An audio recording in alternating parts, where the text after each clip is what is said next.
Javier Ayala, nunca nadie nos parará, hijo de calle, nadie nunca nos detendrá. Estoy solo, solo del lado de la gente nací solo, porque a mamá le dio la gana, yo soy solo, un guerrillero caribe, moriré solo, si a mi precio pueden llenar, estoy solo, aquí parado junto a todo hablando solo, de lo que tengo que contar espero solo, que nunca más se duerma el pueblo, miren solo, cuando pare paran pam pam solo, juntos debemos caminar, no estamos solos, no debemos acompañar, y Javier Ayala, nunca nadie nos parará, hijo de calle, nadie nunca nos detendrá. Que se haga la luz, que se haga la luz, que empiece, ojo con los medios, que empiece esta nueva semana en el Javier Ayala.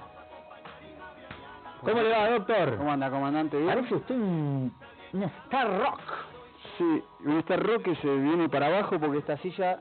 Mira. así, miren esto. A ver, por favor, chicos, si podemos cambiar la silla para que... Mirá. Ahora vamos a hacer un corte. No se preocupe, ya lo vamos a arreglar. Chan. Si podemos traer otra silla, porfa, para arreglar este temita. Mire, Parezco Johnny Cash. la semana pasada, ¿se acuerda? El lunes, justamente, que Evo Morales recibió el cuerpo diplomático. El martes salió un artículo que a nosotros nos gustó. Esta semana vamos a hablar con Peter Brennan, Esperemos. encargado de negocios Gringolandis. Estuvimos compartiendo el otro día una pizza. Estados Unidos, dijo Brennan luego de esa reunión, podemos enfocarlo... Sí, ahí está. Estados Unidos no tiene ningún rol en el referéndum. Nos llamó la atención, obviamente, esta declaración del encargado de negocios Peter Brennan, porque justamente nosotros hace nada más que un mes y unos días, un mes y medio, publicamos las grabaciones de uno de los agentes de la CIA en Bolivia, cosa inédita, escuchar a un agente de la CIA en acción, dialogando con un dirigente cocalero. Hoy las vamos a escuchar nuevamente, para marcar un contrapunto con la declaración del encargado de negocios. Claro, eso es lo que él tiene que decir, ¿no? Ya lo comentábamos. Si nos ceñimos... Claro, imagínese cualquier diplomático de una embajada de Estados Unidos en cualquier país del mundo admitiendo que en realidad Nunca realizan actividades ilegales y desestabilizadoras. Nunca lo hicieron, nunca lo hacen y nunca lo harán. Pero lo cierto es que las actividades clandestinas siguen por otra vía. Y hoy vamos a charlar un rato de eso. Va a estar presente en un minuto nada más con nosotros el ministro de la Presidencia, Juan Ramón Quintana, para que nos ayude a analizar todo este contexto. Tiene que ver Estados Unidos, cómo está el panorama de cara al referéndum y cómo influye el tema de Argentina, qué está pasando en Argentina, cómo se ve desde el gobierno la situación a nivel regional. Hagamos una pausa, por favor, querido Will, y te invitamos a compartir la entrevista en exclusiva por Javier Ayala con el ministro Juan Ramón Quintana a la vuelta del corte. En realidad lo vamos a sumar como un panelista más de Ojo con los Medios. Sí. ¿No? Otro conductor. Otro conductor. Le vamos a ofrecer un contrato a ver si se anima a venir con nosotros diariamente. Dale, ya volvemos, no te lo puedes perder. Aquí debemos caminar, no estamos solos, no debemos acompañar, y Javier Ayala, nunca nadie nos parará, hijo de calle, nadie nunca nos detendrá. Estoy solo del lado de la gente nací solo, porque a mamá le dio la gana, yo soy solo, un guerrillero caribe, moriré solo, si a mi precio pueden llenar, estoy solo, aquí parado junto a todo hablando solo, de lo que tengo que contar espero solo. Bien, salimos al aire, ahora sí volvemos en Ojo con los Medios, ya con la presencia del ministro Juan Ramón Quintana, a quien le vamos a ofrecer hoy un contrato de exclusividad para que se sume a la mesa de Ojo con los Medios. Ministro, bienvenido, ¿cómo está? Muchas gracias, Andrés, doctor Vázquez, un placer saludaros después de muchísimas lunas visitándolos por acá. Si me permite salir de la pobreza con tu contrato, ojo con los medios. No le prometo nada, ministro. Usted sabe que tenemos una triangulación aquí de financiamiento muy complicada. A propósito, estos días vamos a volver a hablar sobre el tema de Podemos en España, la guerra contra el candidato Pablo Iglesias, la triangulación que le están marcando supuestamente con la República Islámica de Irán. Qué difícil que es, ministro, hacer política, lo decíamos el otro día acá, de manera contrahegemónica. Yo le decía a Mariano, si algún día soy candidato a cualquier cosa, voy a ser de derecha. Porque si sos de izquierda te hacen problemas con todo el establishment, te atacan por todos lados. ¿Cómo es hacer política contrahegemónica Hay que tener una decisión potente. Bueno, primero tienes que estar preparado para hacer un objeto potencialmente destruible, ¿no? Ya sea por la vía de la difamación, que es la más sencilla, y otras vías mucho más complejas, que son las operaciones encubiertas, que se elaboran en laboratorios, obviamente, norteamericanos. Por lo tanto, terminas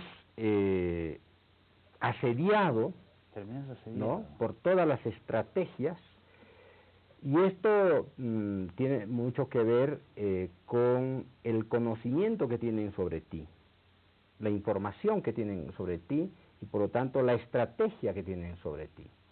Obviamente estamos hablando de las personas, pero también tienes que pensar en la estrategia más global sobre los gobiernos contrahegemónicos. De hecho, cualquier gobierno contrahegemónico, cualquier gobierno anti-norteamericano, anti-imperial, anticapitalista, por definición se convierte en un enemigo potencial del imperio. Y esto no se te perdona ni en el Asia, ni en el África, ni en el Medio Oriente, ni en Europa, donde estés. El concepto de imperio tiene básicamente, ¿no?, está precedido, diría, más bien por el dominio global. Si no, no sería un imperio, sería una potencia regional, ¿no? El imperio tiene esta capacidad de controlar todo, de controlar las comunicaciones, de controlar el orden político, de controlar los medios de comunicación, por lo tanto la opinión pública, de definir matrices de opinión. El imperio tiene la posibilidad de tumbar gobiernos, cuando esos gobiernos se convierten mucho más peligrosos y son como virus que pueden contagiar a otros gobiernos. Ministro, a usted le dicen, el ministro Quintana dice, es especialista en guerra psicológica, en operaciones encubiertas, y uno dice, qué peligroso, ¿no?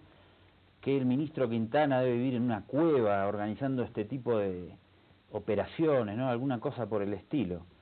El otro día decíamos, Samuel Doria Medina, al que nadie atribuye ser un experto en guerra psicológica, ni nada que se le parezca, hace años que viene haciendo una campaña de guerra psicológica para desgastar la imagen del presidente y de la gestión.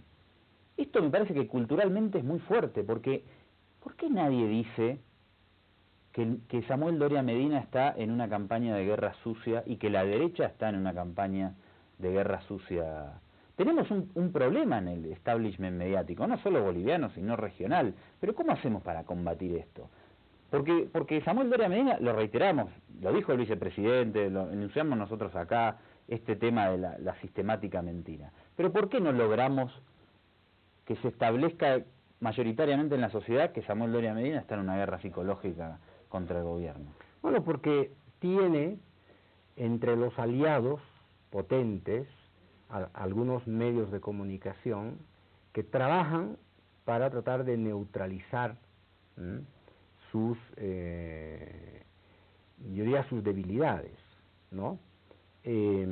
Para eso Doria Medina maneja las redes sociales, tiene una capacidad de penetración en redes sociales, para eso tiene el blindaje de otros medios de comunicación, EJUTV, tiene Página 7, medio escrito, o tiene otros medios como Unitel y otros medios de comunicación que lo que hacen es protegerlo, encapsularlo, ¿no?, para que cualquier ataque innoble, cualquier difamación, ¿no es cierto?, criminal, no le reste el peso específico que tiene como opositor. De hecho, por supuesto, Doria Medina trabaja con equipos de expertos tanto internacionales como locales. Y claro, para eso tiene plata, para eso recibe asesoramiento extranjero, y es, además de ser el mayor privatizador, además de ser el mayor ladrón de toda la historia de este país, ¿no es cierto?, porque es de verdad un Alí Baba y no necesita 40 ladrones, solo él puede dirigir la banda. mira, con semejante prontuario de privatizador y de haberse robado los recursos del Estado, todavía tiene, ¿no es cierto?, la reserva política desde el 91, y es el que habla, es el que despotrica contra el presidente, contra el gobierno, de que no debería haber un referéndum para la reelección, y por lo tanto no debería haber esta figurita espectacular que se ha inventado la derecha de la alternancia, claro. Pero pregúntale desde cuándo hace política Doria Medina, desde la década de los 80. Hay una declaración, ministro, de Samuel Doria Medina en el 91 en el Club de París, diciendo que cuando dentro de 2 años él retorne a esa reunión del Club de París, no iba a haber más empresas estatales bolivianas. Claro. ¿Cómo puede ser que ese blindaje funcione tan perfectamente para los medios, en el cual, digamos, alguien que no puede aducir que es parte de la nueva política o del cambio, que es como en América Latina quieren mostrar aquella restauración conservadora que quiere terminar con los procesos de cambio? ¿Cómo puede funcionar también en el sistema de blindaje mediático? Bueno, porque tiene plata, y tiene plata para comprar medios, y tiene plata para pagar a los opinadores, tiene plata para tener una fundación, ¿no?, e inventarse la descomunal mentira de que ha habido un desfalco de más de 1.000 millones de bolivianos en el fondo indígena. Tiene, si tú quieres, a una cohorte, ¿no es cierto?, de mensajeros mediáticos que entre bambalinas dicen ser analistas políticos y son pagados por Doria Medina a través de fundaciones, ¿no es cierto? La Pazoscanqui, por ejemplo, es una fundación financiada por la plata que tiene Doria Medina, porque entre otras cosas la plata robada a los bolivianos en la década de los 90. Entonces, ellos que hablan de alternancia, en realidad deberían empezar a mirarse en el espejo, ¿no?, para ver desde cuándo han sido gobierno y qué han hecho con el país. Provienen de la década de los 80, es parte de la generación de Paz Zamora. Entonces, recuerda bien lo que es el gobierno de Paz Zamora, recuerda bien quién fue su ministro de Planificación y cómo se desmantelaron las empresas del Estado. Claro, en realidad es la oposición perpetua. Van a morir en la oposición, van a estar en la trinchera de la oposición, pero una oposición contra el país, ¿no? Entonces, claro, y si no han transmutado oposición perpetua, debería entonces también... Pero, ministro, tenemos, perdóneme, figuras nuevas como Félix Pazzi, un tercer sistema, ya vamos a hablar del tercer sistema, y José María Leyes, quien está llevando adelante una administración progresista de derecha moderna en Cochabamba, y más tarde vamos a hablar un rato de eso. Le quería hacer una pregunta. ¿Cómo se sintió Rodolfo Paz, el peluquero? Porque me parece una persona realmente ajena a esta batalla política en la que nosotros, ustedes, la dirigencia política, nosotros como periodistas, de alguna manera nos sometemos a esas batallas, ¿no? Pero me pareció que él tuvo que dar la cara en un ámbito totalmente ajeno. ¿Cómo se sintió? Bueno, primero, temeroso de ver afectado su emprendimiento empresarial, que es una peluquería, ¿no? Y por lo tanto temeroso también de que eso le afecte a sus propios empleados y de que pueda perder, ¿no es cierto?, la clientela, gracias a la cual recibe sus ingresos para mantener a su familia. Pero el segundo sentimiento que yo constaté fue la indignación, ¿no? Estaba indignado por semejante difamación, por semejante maniobra mediática de Doria Medina. Entonces yo lo único que le dije es que no debiera preocuparse tanto por este ataque alevoso contra su negocio, contra una empresa. Es el famoso empresario, ¿no es cierto?, exitoso, Doria Medina, termina atacando a un empresario humilde, sencillo, laborioso. Así se comen, ¿no es cierto?, las ballenas a las sardinitas. Y entonces, claro, sentía indignación y no dudó un segundo en salir a los medios de comunicación. Y fíjate que a las 48 horas, Doria Medina estaba cuestionando que el ministro de la Presidencia había salido con un peluquero a desmentir. Fíjate la carga de racismo y de desprecio olímpico de Doria Medina contra un trabajador, Y Doria Medina en su Twitter decía, fíjense esta barbaridad de que un ministro de la Presidencia esté saliendo con un peluquero, después de haber intentado destruir su negocio. No contento con eso, sale con una carga de racismo, ¿no es cierto?, atacando a un ciudadano honorable, trabajador, que lo único que hace es trabajar para mantener, ¿no es cierto?, a un grupo de trabajadores y a su familia. Estamos charlando con el ministro de la Presidencia, Juan Ramón Quintana, aquí en Ojo con los Medios y en el Avia Yala. Hagamos un corte, por favor, hay muchísimas cosas que tenemos que hablar. Entre ellos, la disposición de José María Leyes, el alcalde de Cochabamba, con otra carga de racismo muy potente, impidiendo el libre tránsito por la plaza principal de Cochabamba, pero también el papel de Estados Unidos de cara a lo que sucede. ¿Está haciendo alguna operatividad la embajada y los servicios de inteligencia de Estados Unidos para afectar el referéndum? Son muchas cosas que nos quedan pendientes para la vuelta. Creo que no te lo puedes perder. Ya volvemos. Psicológicas han servido. Me gustaría que hablemos un rato del tema NED, el Instituto Demócrata Internacional, porque su director, y aquí hicimos una publicación en la época esta semana, Injerencia a la Manía Imperial, el director del NDI, Víctor Hugo Rojas, que es un costarricense, tiene su oficina principal en Lima, estuvo el año pasado haciendo una gira de turismo por Bolivia. Casualmente en esa gira se encontró con Soledad Chapetón, con gente del gobierno de Pazzi, con gente de la administración de Rubén Costas. ¿Con quién más se encontró Víctor Hugo Rojas? Tuto Quiroga, Tomasita Yarruy, ¿no es cierto? Y otros que, si bien no se encontraron con los principales, sí que se encontraron con sus operadores políticos, ¿no?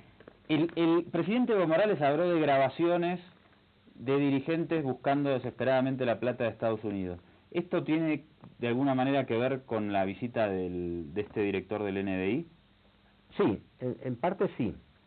Lo que pasa es que, Andrés, sería un error suponer que solamente el NDI está abonando financieramente a la oposición. Sería un tremendo error.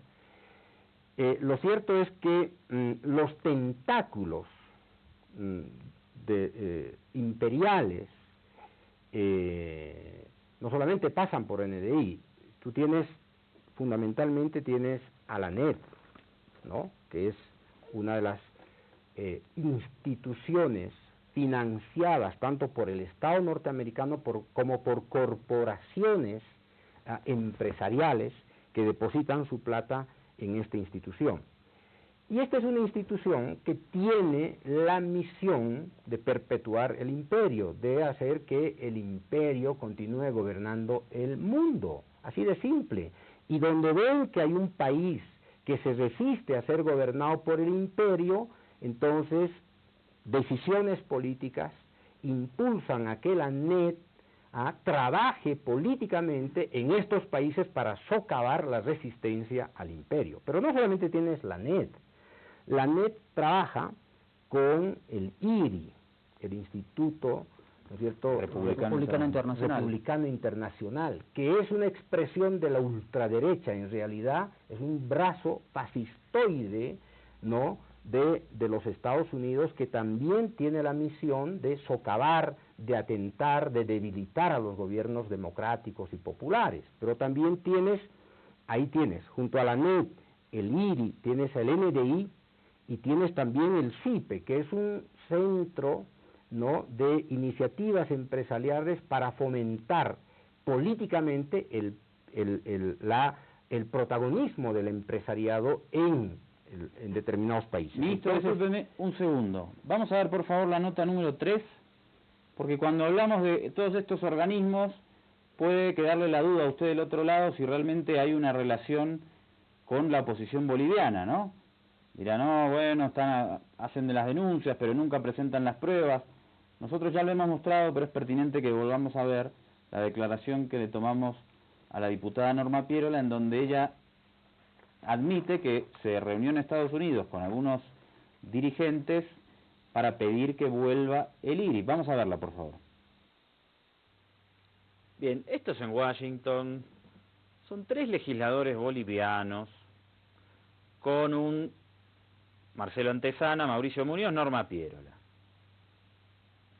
Esto es año 2014, si no me falla la memoria, y entre los legisladores aparece nuestro querido amigo, agente de la CIA, Joseph Bumire, un lobista, un tipo que también tiene una ONG ligada a los servicios, financiada por los servicios de inteligencia de Estados Unidos, aparecen reunidos con él. Nosotros fuimos con la diputada Norma Pierola y le preguntamos sobre esta foto. Nos respondió muy respetuosamente, pero allí reveló algunas cuestiones que usted tiene que tener en cuenta del otro lado. Mirá.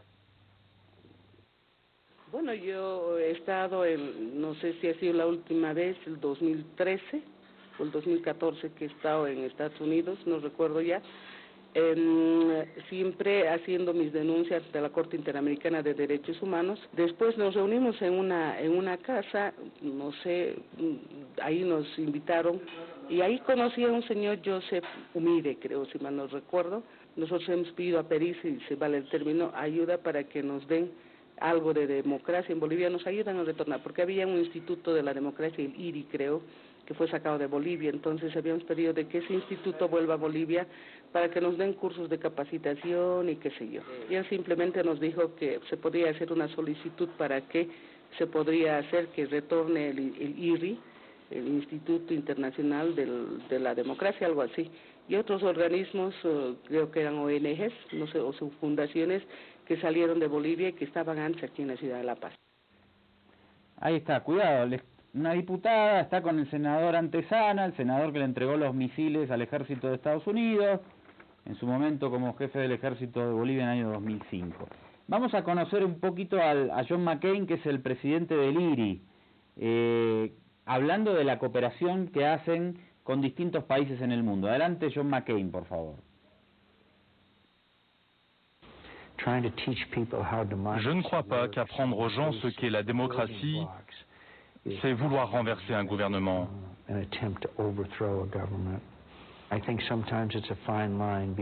vrai qu'il y a une frontière fine entre encourager la démocratie et intervenir dans les affaires intérieures d'un gouvernement.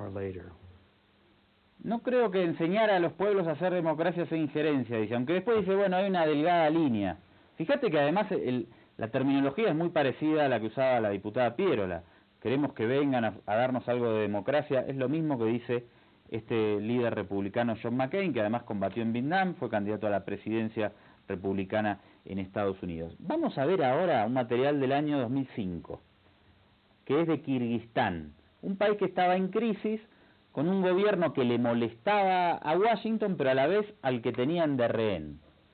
Hay un personaje que tiene una imprenta en Kirguistán, le cortan la luz y tiene problemas para trabajar, ¿sí? Este personaje tiene una organización que se llama Freedom House. Entonces, nada más y nada menos, convocan al canciller de Kirguistán a una teleconferencia con John McCain, que es, como presidente del IRI, quien financia a esa imprenta. Fíjate los términos en los que John McCain, como presidente del IRI, se refiere al canciller nada más y nada menos de Kirguistán, porque hay una imprenta amiga de Estados Unidos que tiene dificultades para trabajar. Esto marca el nivel de sometimiento que hay entre los líderes políticos de distintos países que van a pedirle plata a estos organismos de Estados Unidos. Siempre se genera esto. Lo novedoso ahora es que lo podemos ver en pantalla, fíjate. Cette ligne étroite qui sépare le soutien au mouvement démocratique de l'ingérence dans les affaires d'un pays indépendant, le sénateur McCain va la franchir allègrement devant notre caméra. Excédé par les coupures de courant qui paralysent l'imprimerie, il a demandé à Mike Stone de convoquer le ministre des Affaires étrangères kirghize en personne pour une réunion téléphonique. Et quand le sénateur américain ordonne, le ministre kirghize se déplace. Senator McCain, do you want to... Yeah, sure. Good morning from Washington, good afternoon in London, Prague, and Moscow, Beijing, and Baghdad, and good evening in Bishkek. I'm John McCain, ready for the media support. Pour que chacun retienne la leçon, la plupart des bureaux de l'organisation sont à l'écoute. The Kyrgyz Republic is an important ally of the United States, and we have expected that the printing press will continue to operate without obstacles created by either the Kyrgyz government or any state-controlled agencies. I'm outraged by the forced shutdown of the only independent printing press in Kyrgyzstan. This sort of information control is reminiscent of the old Soviet days and simply has no place in a free society. I'd like to ask... Pendant plus d'une heure, le ministre kirghize va encaisser. Il n'a pas les moyens de se défendre. Son pays surendetté est économiquement dépendant des États-Unis. À la fin du sermon, il est même contraint de s'excuser. Mr. McCain, do you hear me? Господин McCain, вы меня слышите? Да, я вас слышу. We are very sorry. Such incidents, which we are sorry about, should not put shadow on the image of our government, on its many times expressed commitment to support of independent mass media. Thank you. Esto es realmente bizarro, pero ahora vamos a ver algo peor. Nota número 4, por favor. Ahí está. A ver, vamos a desentrañar un poco qué está sucediendo aquí. Es el año 2013. Esto es Siria. Y en la foto vemos... En Alepo específicamente, zona fronteriza con Turquía. A la derecha, quien es senador y presidente del Instituto Republicano Internacional, el famoso IRI, al que la oposición boliviana le ha pedido, y lo hemos mostrado aquí, en reiteradas oportunidades, que regrese por favor a Bolivia el IRI. Bueno, ese es el senador, el pajla al estilo mío que está ahí, canoso, se llama John McCain, candidato republicano además a la presidencia, a la derecha dura del Partido Republicano. ¿Con quién está en Alepo? Primero, ¿qué hace en Alepo, Siria, en medio del conflicto armado? Bueno, está en ese momento con el líder de ISIS, del grupo terrorista ISIS, Abu Bakr al-Baghdadi, en Alepo, que es el que está marcado con rojito. ¿Más claro? Bueno, a ver, vimos el trato que le dan a al canciller de Kirguistán como presidente del IRI, cómo se reúnen en Siria con el jefe nada más y nada menos del ISIS, cómo la oposición boliviana con 3 legisladores pide que venga el IRI y otros organismos. Ministro, ¿qué quiere la oposición boliviana? Bueno, primero, Andrés, yo creo que hay que conceptualizar lo de oposición boliviana, ¿no? Yo tengo la sensación de que los partidos de la oposición no se asumen, no asumen su ciudadanía política, no asumen su responsabilidad política para hacer oposición. Yo creo que han llegado a un nivel de devastación moral, a un nivel autodestructivo, pero terrorífico para el propio país, que se asumen solamente hoy día ante un gobierno que tiene mucha fuerza, mucho apoyo popular, que es capaz de tener un gran programa de transformar el país, etcétera, etcétera, ante un presidente Evo que es invencible políticamente, han dejado de asumirse como partidos de oposición y se asumen plenamente como correas de transmisión de una potencia extranjera a partir de cuyo apoyo podrían acceder al poder. Dicho de otra manera, han dejado de ser oposición para convertirse en serviles lacayos de una potencia extranjera con el ánimo de recuperar el poder. La única vía para estos grupos políticos, la única vía para llegar al poder pasa por la desestabilización extranjera, pasa por la intervención extranjera a costa de convertir a tu país en un campo de guerra. Y eso que vimos del tratamiento que le daban al canciller de Kirguistán, porque si vuelve Liri no es retórica, vuelve ese tratamiento también, es lo que se vivió, tal vez no se recuerde, pero es lo que se vivió en Bolivia los 50 años anteriores al inicio del proceso de cambio. Solo que es difícil encontrar las cámaras que lo muestren, pero me gustaría que recordemos a la mega coalición viajando a Estados Unidos a pedir autorización a ver si este ministro estaba acordado o este no, o la CIA diciéndole pone a este o pone al otro, ¿no? Ministro, vamos a tomarnos 5 minutos más, por favor, con la autorización de las autoridades de la Vía Yala, para hablar un poco, porque la NED, hablamos del NDI, usted trajo ahí un material, unos cuadros de la NED. Hay, bueno, las organizaciones que participan en estos procesos desestabilizadores ya las nombramos, pero sí me interesa ese cuadro, no lo conozco, que nos cuente un poco de qué se trata, cómo sigue. Pero, Andrés, lo que pasa es que cuando uno habla del imperio, ¿no?, hay alguna gente que cree, ¿no?, que nos estamos inventando, ¿no? Hay alguna gente que se olvida que en este continente hubieron tantas invasiones en Centroamérica, en el Caribe, hubieron magnicidios, ¿no es cierto?, promovidos por la CIA, que se les termina borrando de la memoria. Es importante recordarle al ciudadano, al boliviano, a la boliviana, ¿no?, que este país fue definitivamente secuestrado por un poder extranjero cuyos gobernantes nativos se convirtieron simplemente en imagen y semejanza de este pobre canciller de Kirguistán, ¿no? Entonces, como nos dicen pruebas, evidencias de que acá está gestándose la conspiración, la desestabilización, no hay mejor cosa que mostrarlas. Entonces, si tú me permites... Y perdóneme, ¿por qué la NED sigue? ¿Por qué no se la expulsó como se expulsó a la USAID? Porque la NED opera desde los Estados Unidos con satélites de desestabilización, ¿no? Puedes expulsar a la NED, pero acá van a continuar, ¿no es cierto?, las larvas de la NED. Puedes matar a los gusanos, pero se van a... Tienen testaferros. Tienen testaferros, claro. Entonces, mira, ¿de quién depende la NED? La NED depende del Departamento de Estado.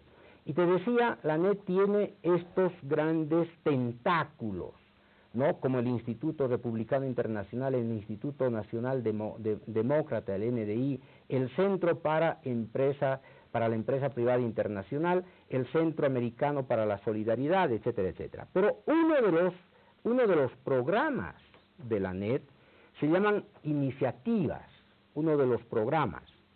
A través de este programa Iniciativas, ¿no?, se impulsa, ¿qué cosa? Movimientos por la democracia. ¿Dónde? En aquellos países que ellos consideran que no son demócratas. Ecuador, Bolivia, Venezuela, Nicaragua, ¿no? Foro Internacional para Estudios Democráticos, para comparar a nuestras democracias con la democracia norteamericana, para decir que no hay transparencia, que no hay rendición de cuentas, que no hay check and balance, y esas estupideces de la democracia norteamericana. A través de iniciativas también tú tienes la publicación de revistas, pero aquí está el dato interesante. A través de este programa Iniciativas tú tienes un Centro para la Asistencia Internacional a los Medios de Comunicación. Dicho de otro modo, tienen un componente estratégico para trabajar con los medios de comunicación, que son los laboratorios más eficaces de la guerra psicológica. Y entonces, a través del Centro para la Asistencia Internacional de los Medios, resulta que operan con la Freedom House. Ahí estaba, lo veíamos. Lo veíamos en Kirguistán. Exactamente. Mira, y no preparamos el programa, Andrés, ¿no? Centro para... Junta Internacional de Investigación e Intercambios, Sostenimiento de Medios, y con Reporteros Sin Fronteras, ¿sí?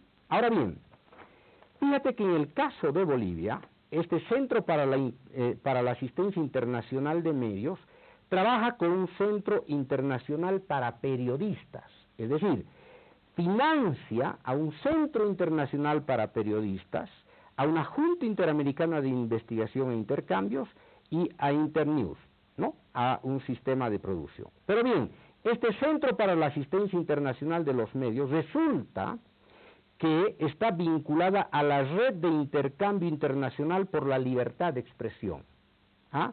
Es una red de intercambio internacional. ¿Y quién había sido